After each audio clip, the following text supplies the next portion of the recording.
Puji Tuhan, Shalom. Salam sejahtera untuk kita semua dimanapun Bapak Ibu berada saat ini. Bersyukur karena hari ini kita masih bisa ada, kita masih bisa kembali bersekutu di dalam ibadah PA kita. Dan kita bersyukur di waktu yang indah ini kembali Tuhan memberikan kepada kita juga kesempatan untuk terus menerus belajar dari firman Tuhan, supaya kita semakin mengenal Tuhan, bukan hanya sekedar mengenal Tuhan, tetapi kita juga beroleh hikmat untuk bisa menanggapi hal-hal tentang iman Kristen yang sedang bergejolak di waktu-waktu ini. Ada yang mungkin menyerang iman Kristen dan lain sebagainya, kita bisa dengan hikmat untuk menghadapinya. Dan saat ini kita akan bersama-sama memulaikan ibadah PA. Dan saya mengajak kita bersama-sama untuk memuji Tuhan. Kita mengangkat satu pujian yang mengatakan lebih dalam lagi.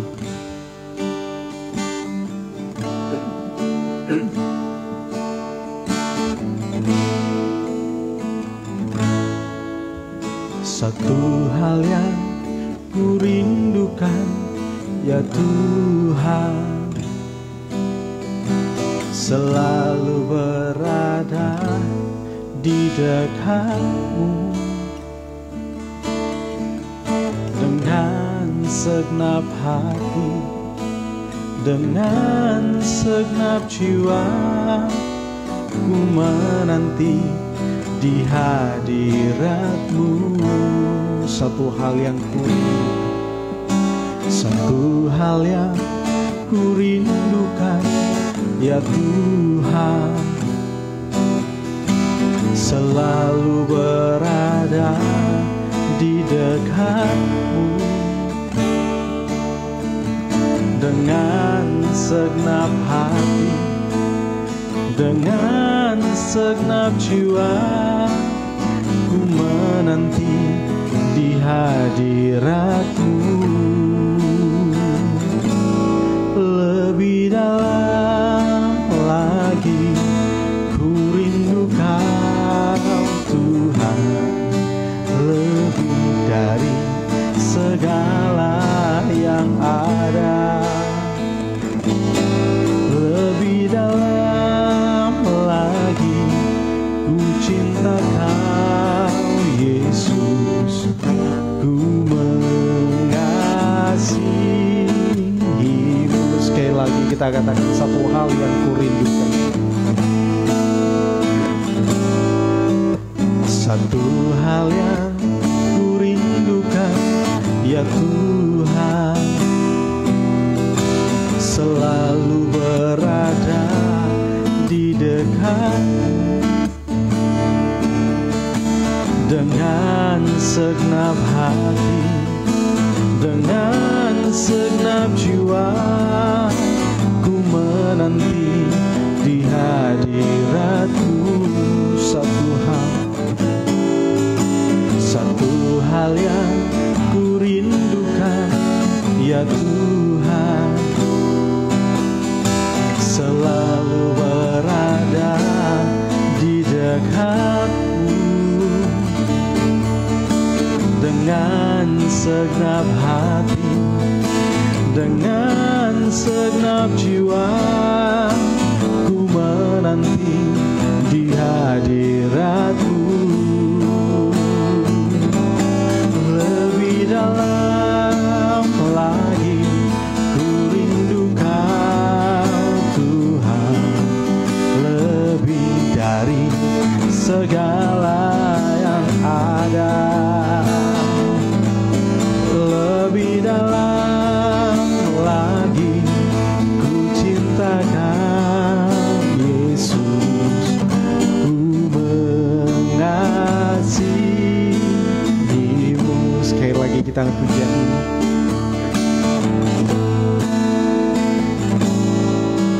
Satu hal yang ku rindukan, ya Tuhan, selalu berada di dekatmu.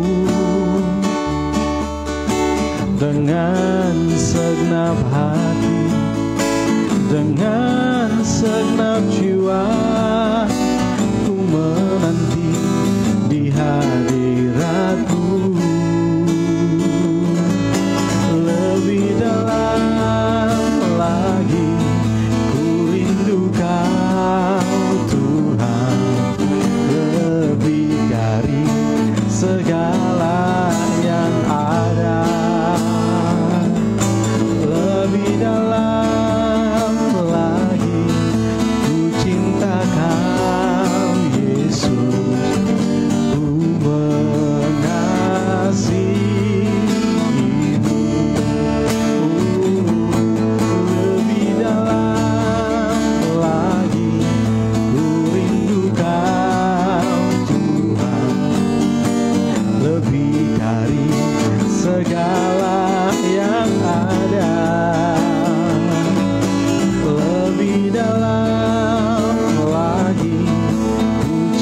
Kau Yesus, ku mengasihimu.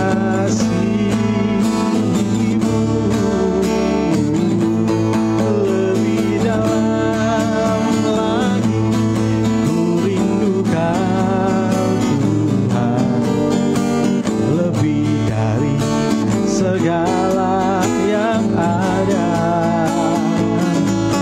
Lebih dalam lagi ku cinta Kau Yesus, ku mengasihimu.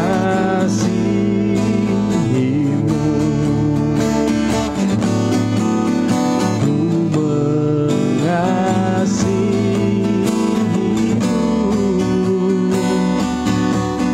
Ku mengasihimu.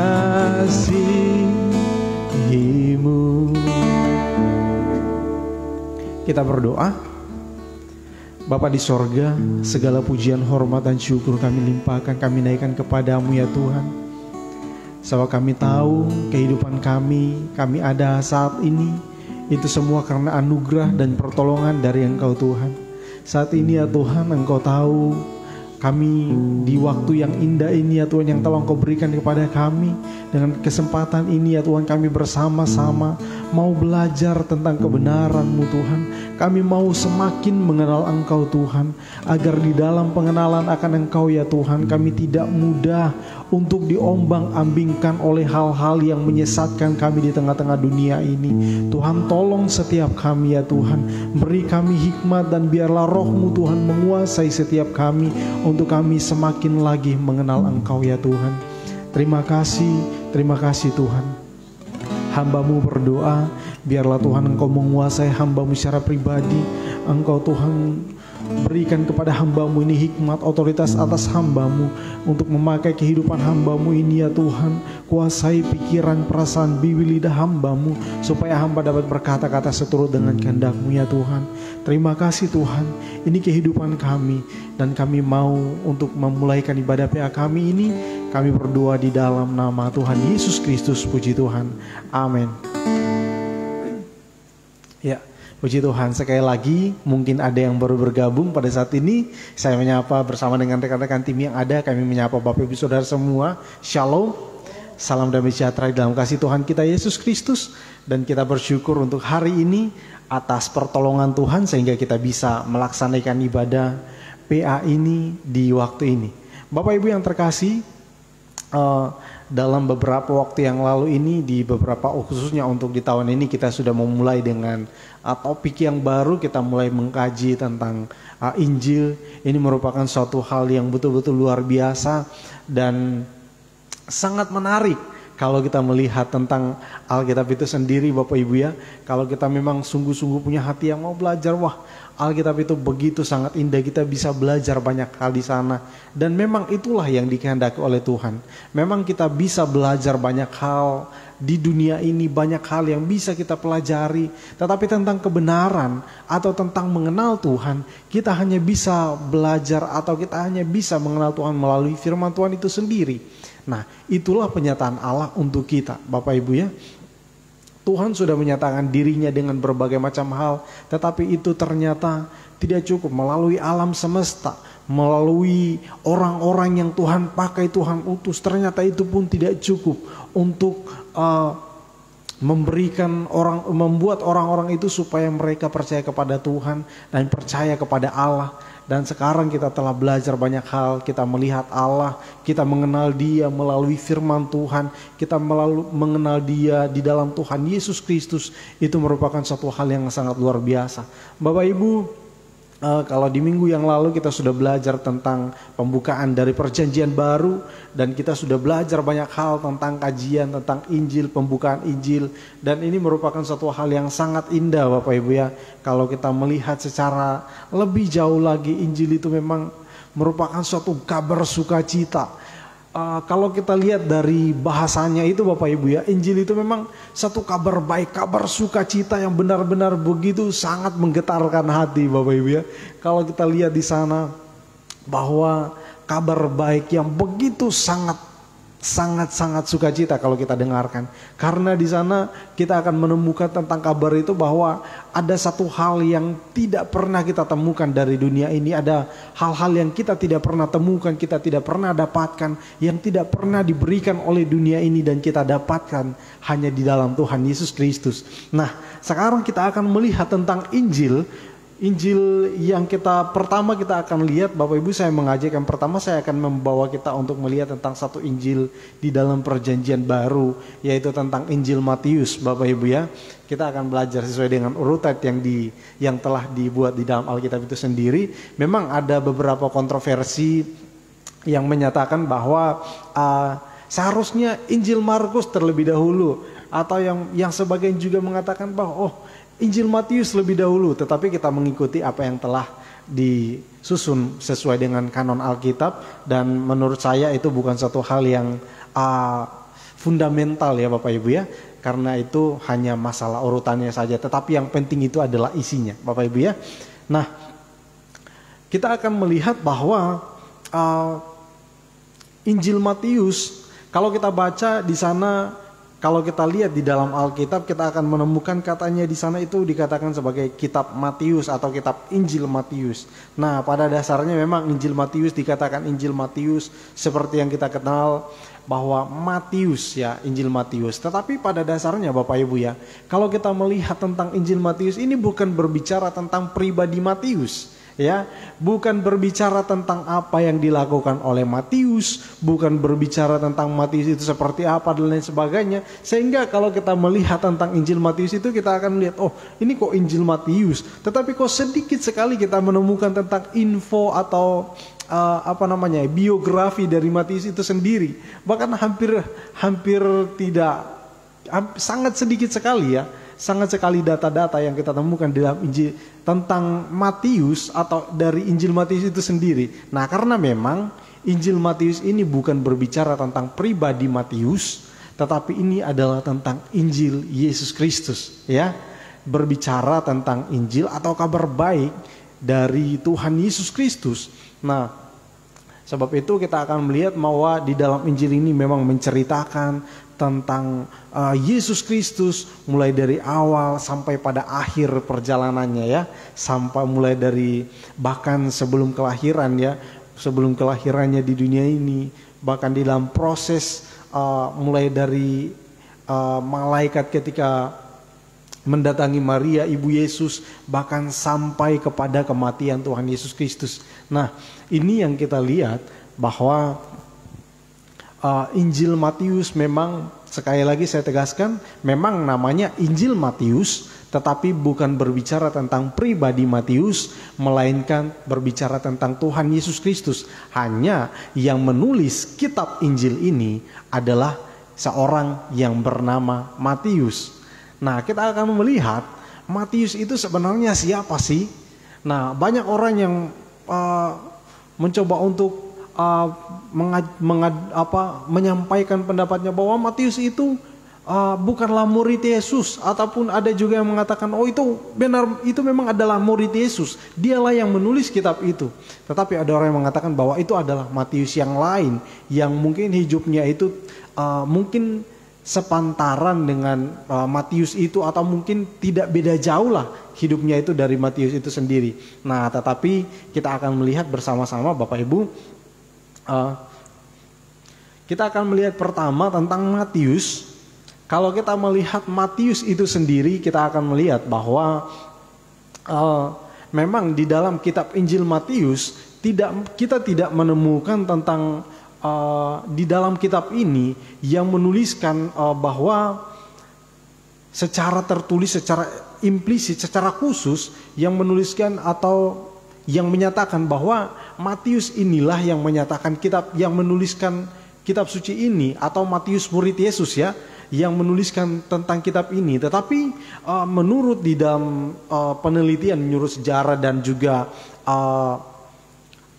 apa yang telah dikatakan secara turun-temurun ya Bapak Ibu ya, di situ sangat kuat sekali mereka menyatakan bahwa yang menulis kitab ini adalah benar-benar murid Yesus. Nah, jadi Injil Matius, yang menuliskan Injil Matius adalah benar-benar murid Yesus, bukan Matius yang lain. Karena ada beberapa anggapan, ada orang yang mengatakan bahwa Matius itu ditulis oleh seorang yang bernama Matius dan bukan murid Yesus. Dan kitab ini ditulis sekitar tahun 80-an.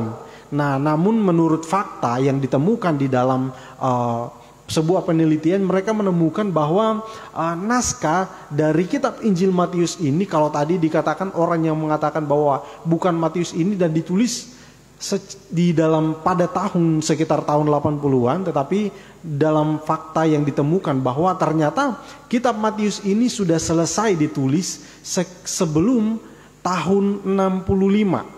Nah, jadi itulah fakta. Jadi benar ditemukan bahwa memang kalau sekitar tahun itu memang tidak ada yang lain dan tidak ada opsi yang lain atau hal yang lain yang bisa dibandingkan untuk dikatakan bahwa dia Matius yang murid Yesus ini bukanlah penulis kitab Injil Matius. Tetapi berdasarkan fakta itu bisa dilihat bahwa memang yang menulis kitab Injil Matius itu adalah Matius murid Yesus atau Rasul Matius. Nah, karena ditulisnya itu sekitar tahun, sudah selesai ditulis sekitar tahun 60-an, 66.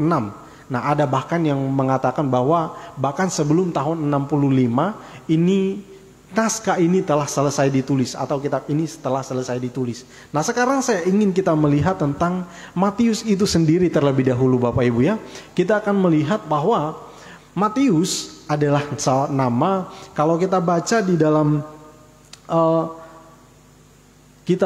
kalau kita baca di dalam Injil Matius ini, kita akan menemukan di dalam Injil Matius tentang Matius ini. Nama Matius ini sebenarnya memiliki arti ya Bapak Ibu ya. Sebenarnya ini Matius, kalau di dalam bahasa Yunani itu Matthaios ya. Matthaios, kalau di dalam bahasa Ibrani Matitayahu ya. Matitayahu itu terdiri dari dua suku kata. Yang pertama itu adalah kata matanah yang berarti pemberian, dan yang kedua adalah kata Yah atau YHWH, itu adalah singkatan dari YHWH itu atau Yahweh. Juga Bapak Ibu sering dengar dengan kata itu, Yah atau Yahweh itu yang berarti Tuhan. Nah, jadi secara kalau kita mengartikan nama Matius ini, berarti arti dari nama Matius ini merupakan, kita diartikan sebagai pemberian Tuhan.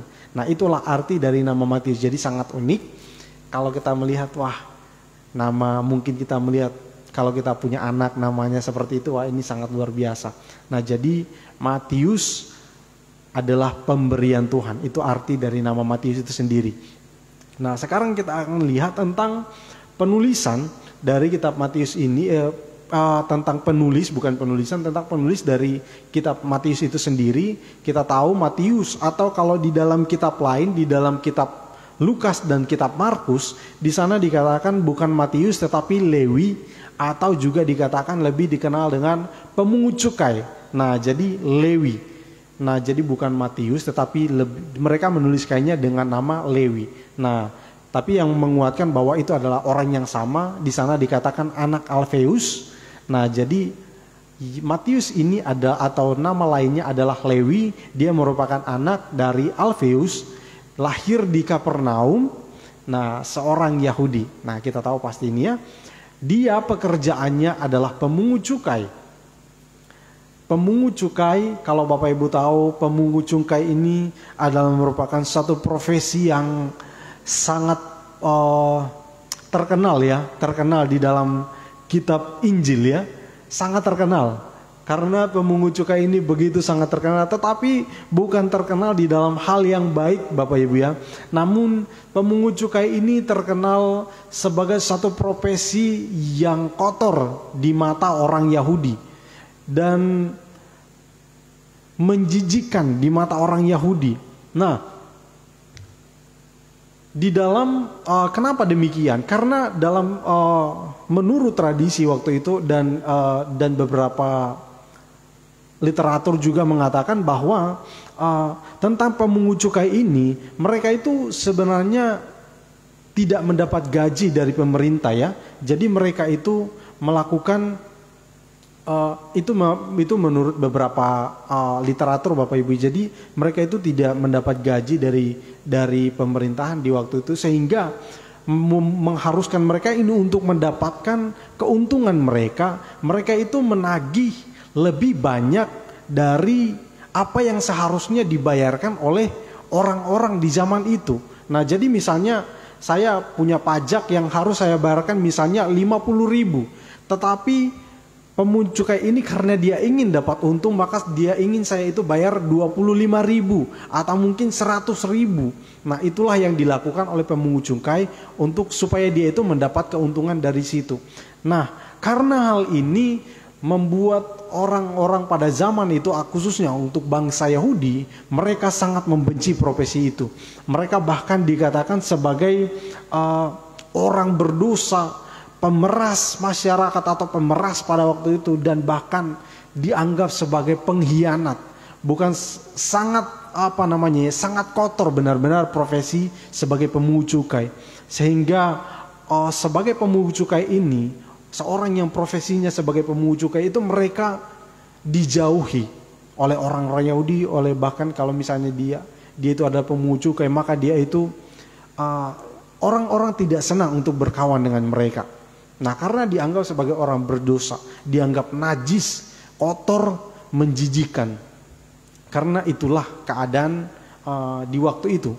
Nah, jadi kita melihat itulah profesi dari Matius sebelum dia dipanggil menjadi rasul atau menjadi murid Tuhan Yesus Kristus.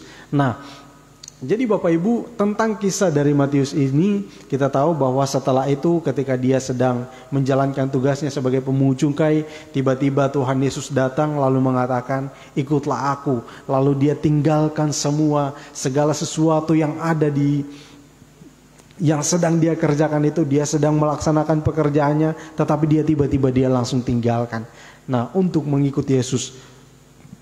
Untuk kisah dari Matius ini Bapak Ibu bisa baca di dalam Matius pasal yang ke-9 ayat yang ke-9 sampai ayat yang ke-13, dan juga di dalam kitab Markus pasal yang ke-2 ayat 13 sampai 17, dan juga di dalam kitab Lukas pasal yang ke-5 ayat 27 sampai 32. Jadi ini merupakan satu argumen yang betul-betul sangat kuat tentang Matius ini. Karena apa? Karena ada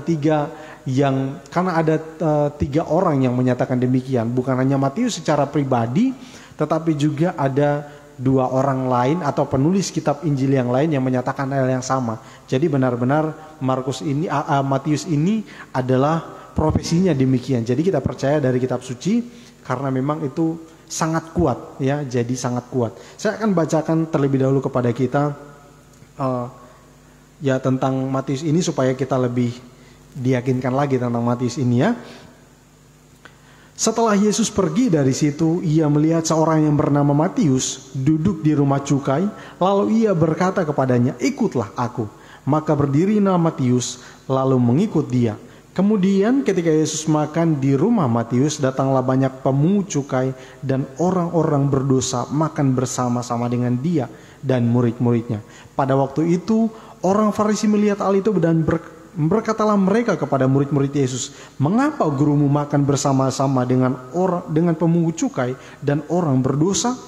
Yesus mendengarnya dan berkata, bukan orang sehat yang memerlukan tabib, tetapi orang sakit. Jadi pergilah dan pelajarilah arti firman ini. Yang kukehendaki ialah belas kasihan dan bukanlah persembahan. Karena aku datang bukan untuk memanggil orang benar, melainkan orang berdosa. Nah, inilah yang terjadi di waktu itu. Jadi kita bisa melihat dengan jelas bahwa seperti yang di ayat yang ke-11 dikatakan, pada waktu itu orang Farisi melihat hal itu, berkatalah mereka kepada murid-murid Yesus, mengapa gurumu makan bersama-sama dengan pemungut cukai dan orang berdosa? Jadi pemungut cukai ini itu disejajarkan dengan orang yang berdosa. Nah, itulah keadaan di waktu itu. Jadi benar-benar dianggap orang Farisi tidak mau bergaul dengan orang-orang yang demikian.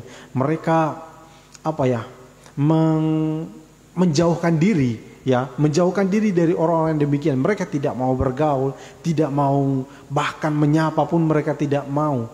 Tapi berbeda dengan Tuhan Yesus, kita melihat tentang Tuhan Yesus bahwa ada suatu hal yang luar biasa yang dilakukan oleh Tuhan Yesus. Dia memanggil Matius lalu menjadikannya sebagai murid. Dan ketika pesta di rumah Matius, di sana dikatakan ada banyak orang-orang pemungut cukai yang datang dan orang-orang berdosa yang datang. Nah, itulah kisah dari Matius itu. Nah, ketika kita melihat akan hal ini, Bapak Ibu, kalau kita belajar tentang Alkitab bahwa sungguh sangat luar biasa. Bahkan kita belajar dari biografi Matius ini sendiri, kita sudah menemukan begitu banyak hal, Bapak Ibu ya. Kalau tadinya kita belajar tentang Injil Matius, tapi kalau saya membahas agak melenceng maka kita akan butuh waktu yang panjang, Bapak Ibu. Tetapi kita akan fokus kepada penulis dari Injil Matius sehingga kita tidak membahas terlalu jauh tentang makna-makna rohani dari kisah ini ya. Jadi tetapi yang saya ingin tegaskan bahwa Matius adalah seorang pemungut cukai yang derajatnya itu disetarakan oleh orang-orang Yahudi, itu disetarakan. Dia itu setara dengan orang yang berdosa. Tetapi Yesus datang dan memanggil dia lalu menjadikannya sebagai murid. Ini satu poin yang sangat luar biasa yang harus kita renungkan juga dalam kehidupan kita. Sebab itu yang saya sangat terkagum dengan firman Tuhan. Dan di sini kita bisa memahami bahwa apapun profesi kita, apapun keadaan kita Bapak Ibu ya, Tuhan tidak melihat itu. Yang Tuhan lihat adalah ketulusan hati dan kesungguhan hati kita untuk mengikut Dia. Seperti yang dilakukan oleh Matius, dia tinggalkan semuanya lalu dia mengikut Tuhan. Nah, kita lanjut Bapak Ibu ya. Kita akan melihat tentang Matius itu. Nah, jadi Matius ini dia hidup di zaman kerajaan Romawi. Pada waktu itu di bawah pemerintahan Raja Herodes. Dan dia juga merupakan bawahan dari Herodes seperti tadi yang sudah kita tahu. Kalau kita katakan dia juga adalah pegawainya. Dia melaksanakan tugas sebagai penagih pajak.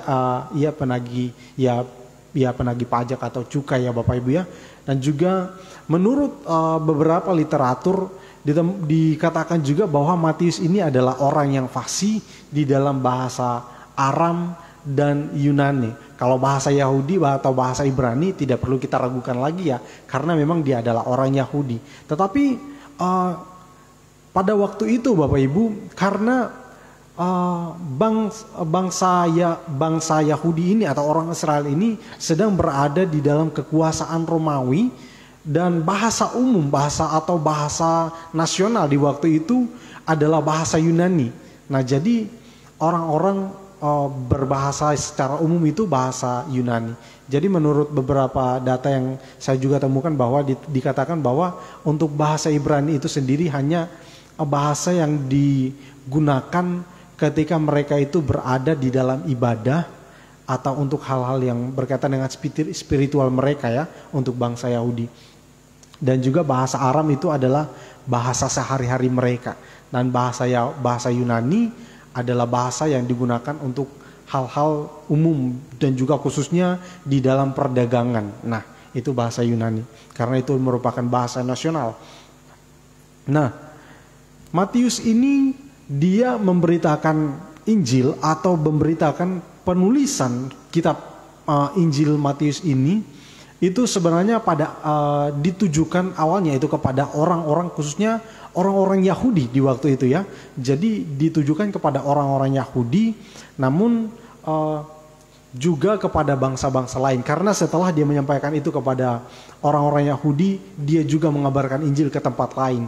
Nah, jadi menurut data juga yang ditemukan, dikatakan bahwa Matius ini dia mati sebagai seorang martir, dan juga dia menderita di dalam pelayanan. Dan itulah keadaan orang-orang di zaman itu atau rasul-rasul yang melayani pada waktu itu, yang memberitakan Injil.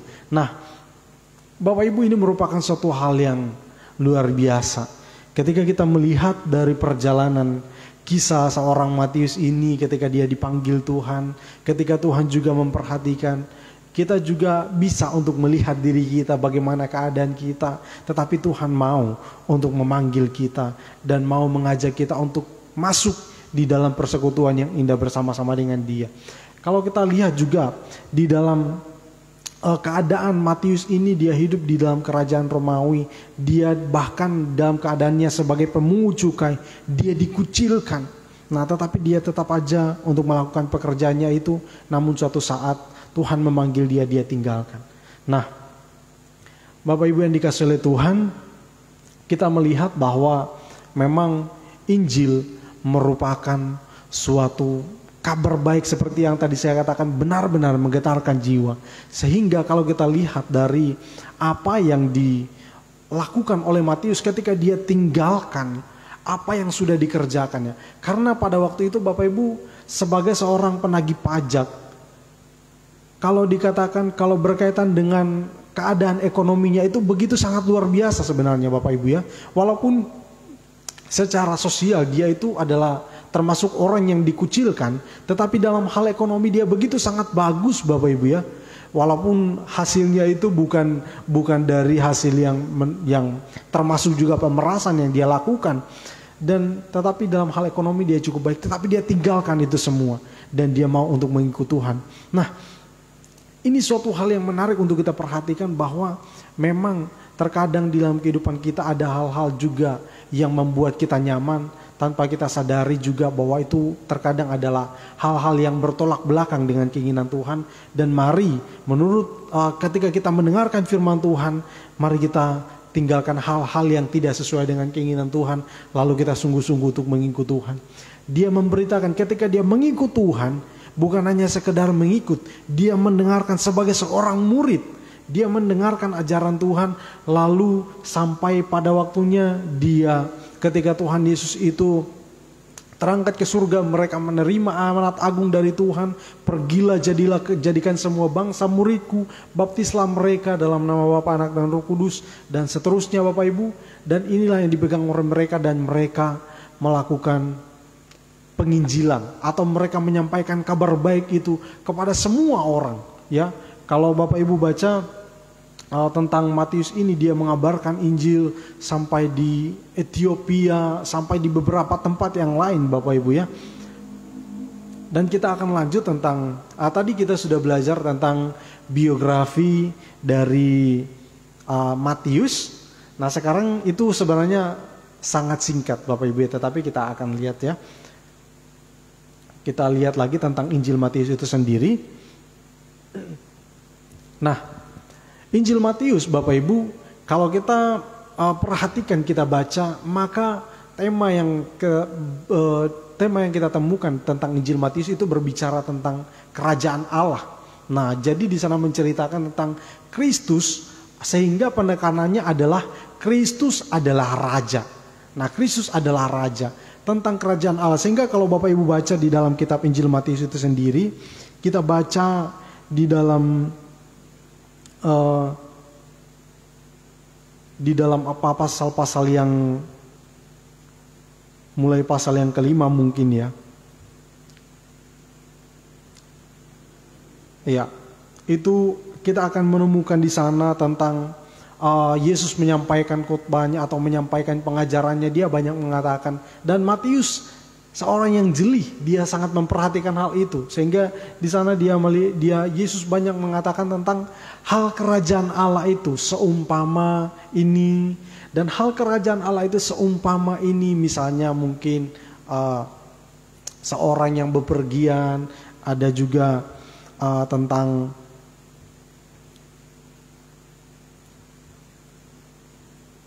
ya. Nanti Bapak Ibu bisa temukan sendiri dalam kitab Matius, itu begitu banyak sekali tentang hal itu yang menceritakan tentang Yesus mengajarkan tentang kerajaan Allah, di mana dia itu menyatakan tentang kerajaan Allah. Misalnya kerajaan Allah itu adalah di pasal yang ke-6 ya Bapak Ibu ya. Nah,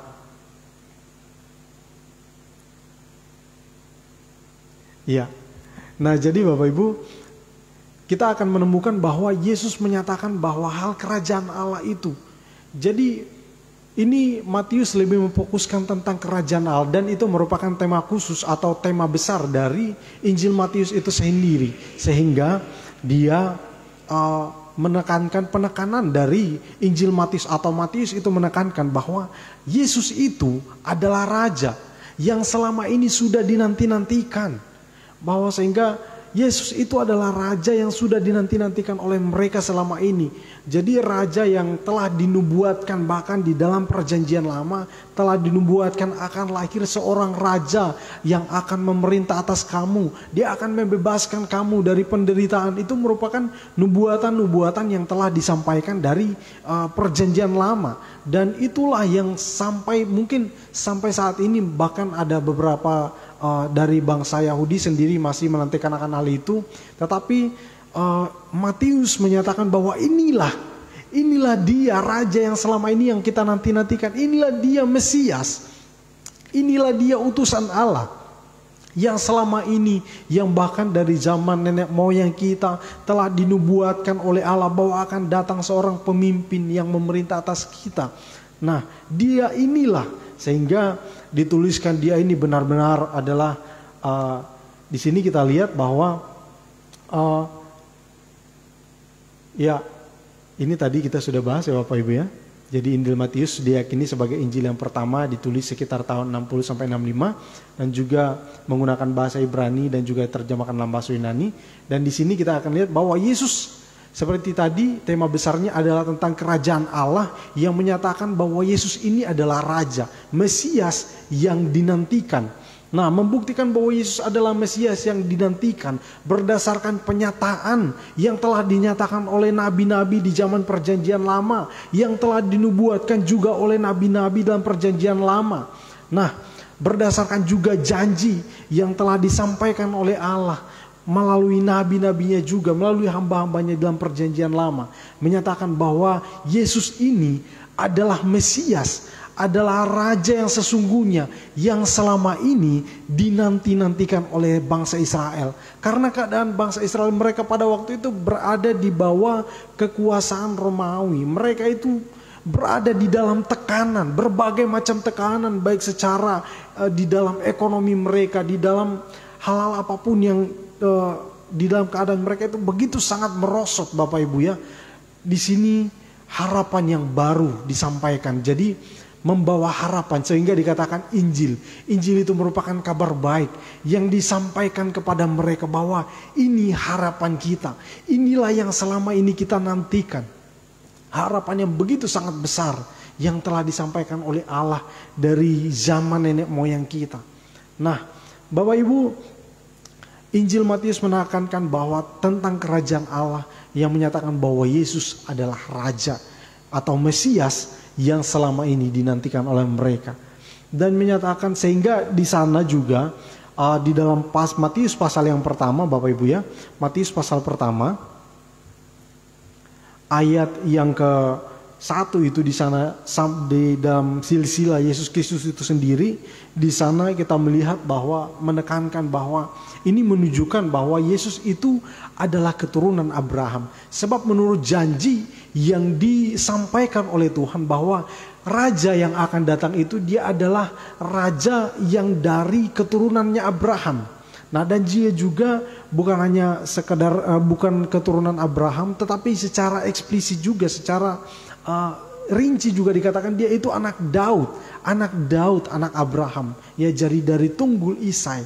Jadi akan ada seorang pemimpin. Nah, Bapak Ibu, kita melihat di sini bahwa Matius ingin menyatakan kepada bangsanya sendiri, kepada orang-orang Yahudi pada waktu itu khususnya yang pertama, dia katakan bahwa Yesus inilah yang dinantikan. Yesus inilah Mesias. Yesus inilah yang telah dijanjikan oleh Allah yang akan datang untuk membawa pembebasan. Ya, sehingga di dalam pasal yang pertama itu, di sana dikatakan bahwa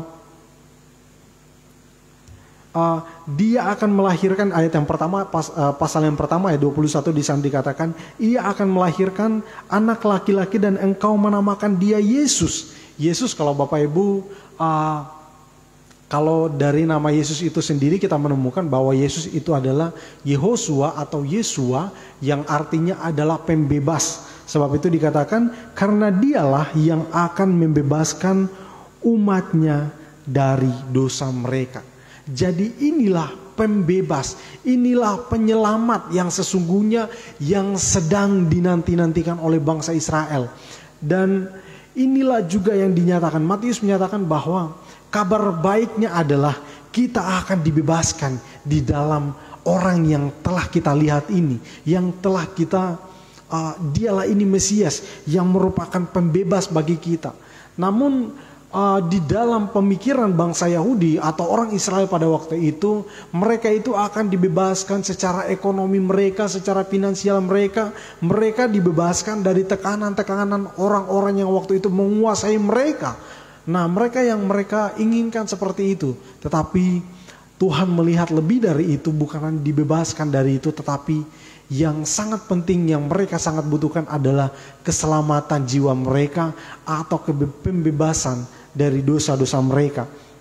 Nah, sebab itu Matius menekankan bahwa Yesus datang ini adalah memberitakan tentang kerajaan Allah.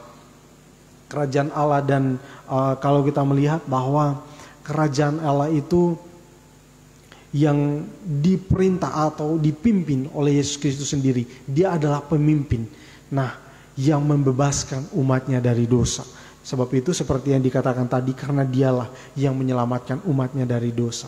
Nah, Bapak Ibu, kita melihat bahwa Injil itu, Injil Matius ini menekankan tentang kerajaan Allah, di mana Yesus itu adalah Raja yang memerintah atas orang-orang percaya. Nah, sekarang bagaimana dengan kita, Bapak Ibu? Nah, kalau dulunya, kalau Injil ini ditujukan kepada orang-orang Yahudi, dan supaya mereka percaya bahwa Yesus itu adalah benar-benar Raja. Kalau mungkin di antara kita mungkin masih ada keraguan, masih ada kebimbangan tentang Tuhan Yesus Kristus. Kalau mungkin kita berkata bahwa menurut apa yang telah kita pelajari dari Injil Matius ini sendiri, kita mungkin juga berpikir karena ada juga ajaran-ajaran Kristen yang beredar di hari-hari ini Bapak Ibu, yang menyatakan bahwa ikut Tuhan kamu selamat. Bukan hanya selamat, ikut Tuhan kamu akan bebas dari sakit penyakit, akan bebas dari masalah ekonomi, akan bebas dari penderitaan, akan bebas dari hal-hal apapun yang menyakiti kamu selama kamu di dunia ini. Nah, Bapak Ibu, itu merupakan suatu anggapan yang keliru, Bapak Ibu ya. Hal itu mungkin bisa saja terjadi kalau kita hidup dengan baik. Tetapi bukan karena kita ikut Tuhan lalu jadi sembuh. Banyak orang yang mengikut Tuhan, tetapi kalau kita melihat keadaan para martir atau para rasul ini atau orang-orang yang mengabarkan tentang Injil di zaman itu, di zaman setelah Yesus terangkat ke surga, mereka itu bukan hidup bahagia, Bapak Ibu ya. Ketika mereka percaya dan mengikut Tuhan, mereka bukan hidup bahagia. Matius contohnya, dikatakan di dalam sebuah literatur, dikatakan bahwa dia itu di dalam pelayanannya, di dalam ketika dia memberitakan Injil, dia mengalami penderitaan yang luar biasa, Bapak Ibu ya.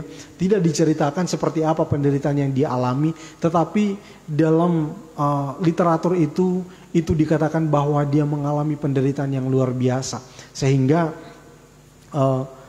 dia bahkan mati sebagai martir. Artinya martir itu artinya dia itu dibunuh karena memberitakan tentang Injil itu. Nah, jadi mereka dibunuh. Paulus juga contohnya, Bapak Ibu ya. Atau mungkin Stefanus, kita tahu Stefanus, dia memberitakan kabar baik, dia memberitakan Injil kepada orang-orang, dia dirajam batu sampai mati. Dan juga banyak hal. Nah, itulah yang yang pengalaman para rasul. Kalau ada orang yang mengatakan bahwa mengikuti Yesus, ketika kamu percaya dan menerima Tuhan Yesus Kristus, kamu akan bebas dari masalah ekonomi, bebas dari sakit penyakit. Kalau bebas dari sakit penyakit mungkin bisa saja terjadi, Bapak Ibu ya, mungkin bisa terjadi. Tetapi Bukan itu yang terpenting dalam mengikut Tuhan. Sehingga fokus kita akan menjadi berbeda. Ikut Tuhan untuk sembuh, ikut Tuhan untuk menjadi kaya, ikut Tuhan untuk menjadi ini dan sebagainya. Nah, bukan itu. Tetapi yang terpenting dari apa yang telah kita pelajari, menurut apa yang ditekankan oleh Matius di dalam Injil Matius itu sendiri adalah bahwa ketika kita mengikut Tuhan, kita percaya Yesus datang untuk membebaskan kita dari belenggu dosa kita, untuk membebaskan kita dari bayang-bayang maut, untuk membebaskan kita dari kebinasaan yang kekal itu. Nah, itulah tujuan atau itulah penekanan dari Matius ini. Nah, Bapak Ibu, kita melihat kalau ada orang yang mengatakan hal-hal yang demikian, mari Bapak Ibu kita pertanyakan lagi. Jangan jangan kita telan mentah-mentah atau jangan kita terima dengan ya apa adanya, tetapi kita perlu untuk melihat kembali apa sebenarnya yang sesuai dengan apa yang dikatakan oleh firman Tuhan. Sebab itu kita perlu untuk belajar firman Tuhan untuk hal-hal yang demikian. Sehingga kalau ada orang yang memberitakan hal-hal yang mungkin menurut kita kurang pas kalau dibandingkan dengan Alkitab. Oh, kalau kita lihat di Alkitab berkata demikian, tapi orang ini kok mengatakan demikian. Padahal hal itu tidak pernah dikatakan di dalam Alkitab. Nah, memang di dalam pelayanannya Yesus banyak mengadakan mujizat. Dia menyembuhkan orang yang sakit, dia menyembuhkan orang yang bahkan orang yang dirasuk setan menjadi sembuh, orang yang mengalami orang yang hidup di dalam penderitaan diberikan kelegaan, dan banyak hal yang dilakukan oleh Yesus. Memberi makan 5.000 orang, orang yang lumpuh bisa berjalan, bahkan orang yang mati dibangkitkan. Itu mujizat-mujizat yang diadakan oleh Yesus. Tetapi itulah Yesus itu sedang menunjukkan tentang kerajaan Allah, Bapak Ibu ya. Bahwa di dalam kerajaan Allah tidak ada hal-hal yang demikian. Sakit penyakit, sehingga itu juga yang dikatakan oleh Yesus kepada Yohanes ketika Yohanes mempertanyakan tentang dirinya. Apakah kami harus menunggu orang lain lagi? Nah, Yesus mengatakan, katakan kepada gurumu bahwa orang yang lumpuh berjalan, orang yang buta melihat. Nah, Yesus mengatakan hal itu tentang kerajaan Allah. Tidak ada hal-hal yang demikian.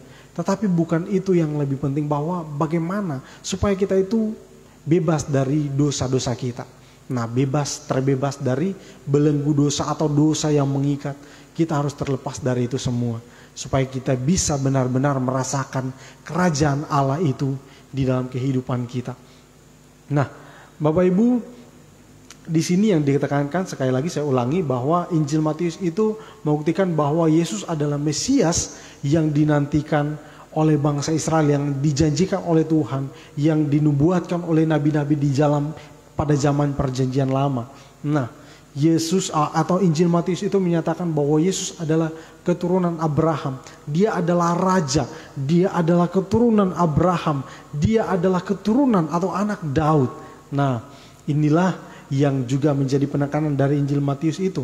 Dan juga kita akan melihat, Bapak Ibu, bahwa Injil Matius juga menunjukkan bahwa kerajaan Allah seperti tadi yang dinyatakan di dalam dan melalui Tuhan Yesus Kristus, di mana Yesus menyatakan kerajaan Allah juga seperti yang Yesus berdoa dalam doa Bapa, mengajarkan kepada muridnya ketika kamu berdoa, Bapa kami yang di surga, dikuduskanlah namamu, datanglah kerajaanmu, jadilah kehendakmu di bumi seperti di surga.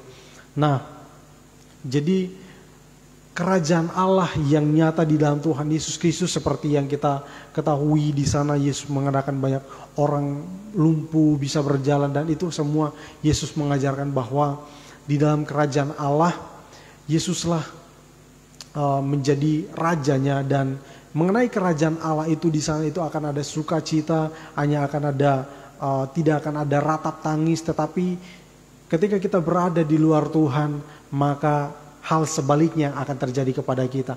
Dan menyatakan juga di dalam Injil Matius, seperti kita ketahui di dalam Injil Matius ini, kalau kita melihat Bapak Ibu ya, saya akan membacakan kepada kita Injil Matius pasal yang pertama ayat yang ke-23, karena Matius ini juga menekankan bahwa Allah selalu menyertai umatnya. Ayat yang ke-23 dikatakan, sesungguhnya anak darah itu akan mengandung dan melahirkan seorang anak laki-laki, dan mereka akan menamakan dia Immanuel, yang berarti Allah menyertai kita. Dan juga saya akan baca ini di permulaan penulisan dari kitab Injil Matius ini, dikatakan bahwa mereka akan menamakan dia Immanuel, yang artinya Allah menyertai kita. Dan di dalam Matius pasal yang ke-28 ayat yang terakhir, di sana dikatakan, ditutup juga dengan kata yang sama, dikatakan bahwa, dan ajarlah mereka melakukan segala sesuatu yang telah kuperintahkan kepadamu, dan ketahuilah aku menyertai kamu senantiasa sampai kepada akhir zaman. Nah, jadi kita bisa melihat, kita bisa menyimpulkan bahwa Injil Matius ini juga menekankan bahwa Allah itu menyertai umatnya.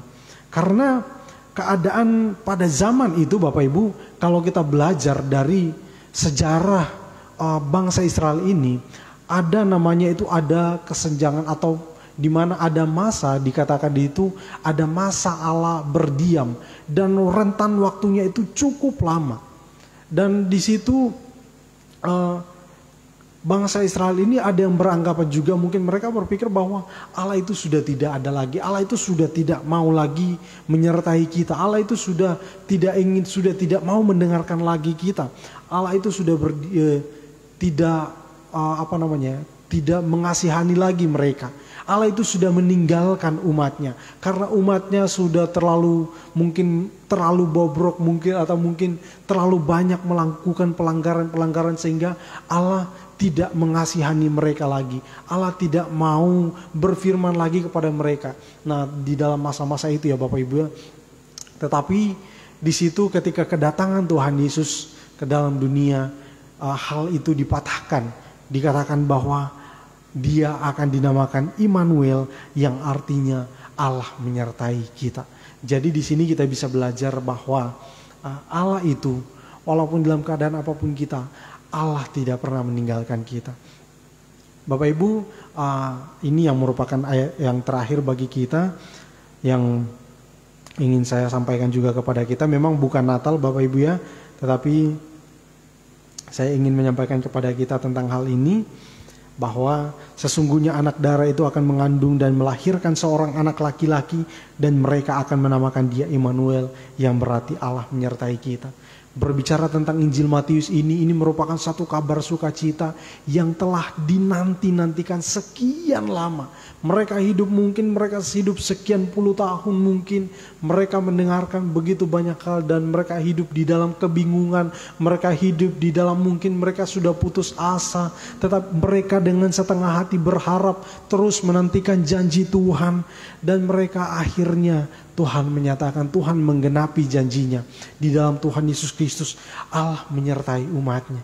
Allah tidak pernah meninggalkan mereka. Ketika Tuhan Yesus datang, segala sesuatu itu artinya seperti yang dikatakan oleh Tuhan Yesus, aku tidak menghilangkan satupun dari hukum Taurat, tetapi dia menggenapinya. Bukan untuk dirinya sendiri, tetapi untuk umatnya ya Bapak Ibu ya. Jadi karena tidak ada satupun manusia yang sanggup untuk melakukan hukum Taurat itu. Karena apa? Kalau satu hukum Taurat itu dilanggar, maka dia gagal atas semuanya. Tetapi di dalam Tuhan Yesus Kristus, semuanya itu digenapi. Dan setiap orang, kita tidak mungkin bisa untuk hidup seperti Yesus yang menggenapi hukum Taurat itu. Tetapi ketika kita ada di dalam Tuhan Yesus Kristus, kita semua dibenarkan. Ya, jadi ini suatu hal yang sangat luar biasa, yang menjadi pegangan untuk kita untuk PA hari ini Bapak Ibu. Dalam Injil Matius ini kita bisa belajar tentang Matius itu sendiri. Seperti tadi saya katakan bahwa apapun profesi kita, apapun keadaan kita hari ini, mungkin kita merasa orang paling terhina, ingat Allah itu ada dan senantiasa menyertai umatnya. Dan seperti Matius yang kita telah lihat tadi, bahwa dia adalah pemungut cukai, orang yang dianggap hina, pekerjaan yang paling hina. Dia sangat terhina dan sangat dihinakan oleh orang-orang di zaman itu. Dia dikucilkan. Tetapi di dalam keadaannya seperti itu, Tuhan Yesus datang, ikutlah aku. Hari ini Tuhan datang kepada kita. Mari, mungkin kita sudah mulai lemah, iman kita, keadaan kita mungkin kita sudah mulai kendor atau semangat kita sudah mulai pudar. Hari ini firman Tuhan datang kepada kita.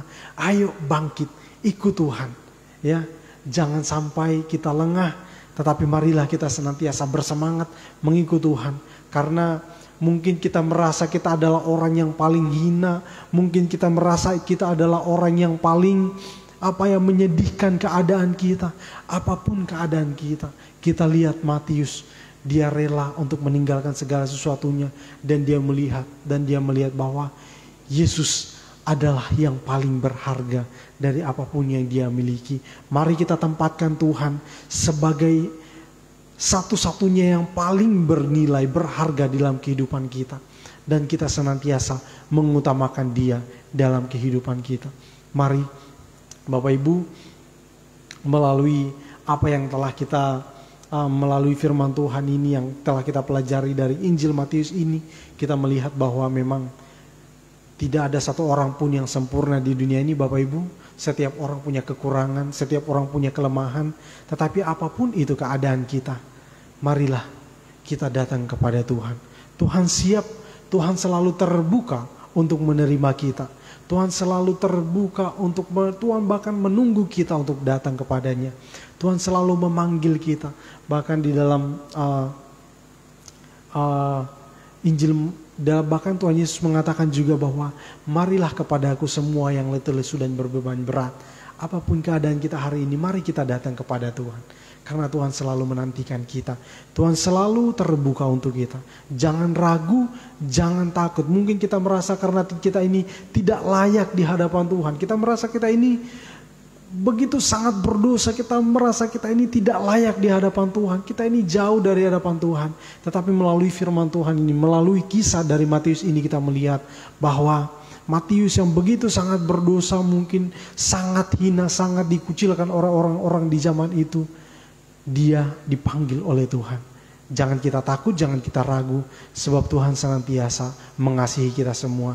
Asalkan kita mau untuk datang meresponi panggilan Tuhan dengan baik, dan Tuhan akan menyatakan kehendaknya dalam kehidupan kita, dan kita akan terus dikuatkan di dalam pengikutan kita akan Tuhan. Tuhan Yesus memberkati kita semua. Kita akan mengakhiri ibadah PHKT. Saya mengajak kita kembali untuk mengangkat pujian tadi.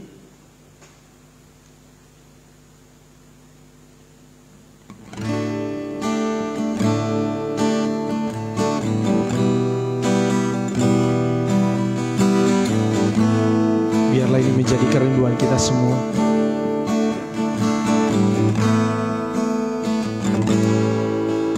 Satu hal yang ku rindukan, ya Tuhan, selalu berada di dekat-Mu. Dengan segenap hati, dengan segenap jiwa, ku menanti di hadirat-Mu. Satu hal yang ku rindukan, ya Tuhan, selalu berada di dekat-Mu. Dengan segenap hati, dengan segenap jiwa, ku menanti di hadirat-Mu. Lebih dalam lagi ku rindukan Tuhan, lebih dari segala yang ada. Lebih dalam lagi ku cinta Kau Yesus, ku mengasihi-Mu. Lebih dalam lagi, lebih dalam lagi ku rindukan Tuhan, lebih dari segala yang ada.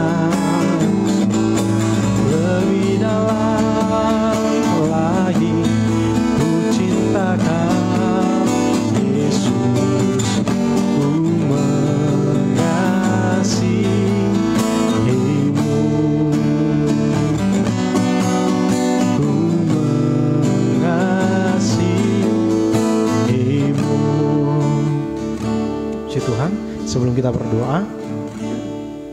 Bapak Ibu, ibadah kita tetap berjalan seperti biasa. Dan ya, hari Minggu ibadah raya jam 8 pagi. Dan setelah ibadah raya jam 4 sore Bapak Ibu ada ibadah sekolah minggu. Namun untuk minggu ini Zoom ya Bapak Ibu. Untuk anak sekolah minggu ini, untuk anak sekolah minggu di minggu ini sekolah minggunya itu bentuk Zoom. Dan di hari Rebu ada ibadah PA jam 5 sore. Dan kita tetap semangat untuk mengikuti setiap ibadah-ibadah yang ada. Dan hari Sabtu ketinggalan, hari Sabtu juga ada ibadah untuk kaum muda, masih dalam bentuk online juga. Tetapi kita tetap berdoa bersama-sama supaya keadaan semakin membaik dan setiap ibadah kita bisa melaksanakan secara tatap muka seperti yang kita lakukan di ibadah raya yang sudah berjalan dalam waktu-waktu ini. Kita bersama-sama berdoa untuk mengakhiri ibadah saat ini. Mari kita berdoa. Bapa di sorga, terima kasih. Kami bersyukur untuk penyertaan-Mu sepanjang ibadah kami ini. Dan Tuhan, biarlah apa yang telah kami sama-sama renungkan bisa Tuhan jelaskan kepada kami lebih jauh lagi dan menguatkan kami di dalam iman kami kepada Engkau ya Tuhan. Terima kasih Tuhan, tolong setiap kami, biarlah hikmat-Mu Tuhan senantiasa dalam kami, membawa kami di dalam pengenalan akan Engkau ya Tuhan. Terima kasih Tuhan, tolong kami supaya kami senantiasa kuat di dalam kehidupan kami, di dalam keadaan dunia yang hari-hari ini begitu banyak gejolak-gejolak yang terjadi. Tetapi kami yakin percaya di dalam Engkau ya Tuhan, kami akan tetap terus bertumbuh karena kebenaran firman-Mu Tuhan senantiasa ada di dalam kami.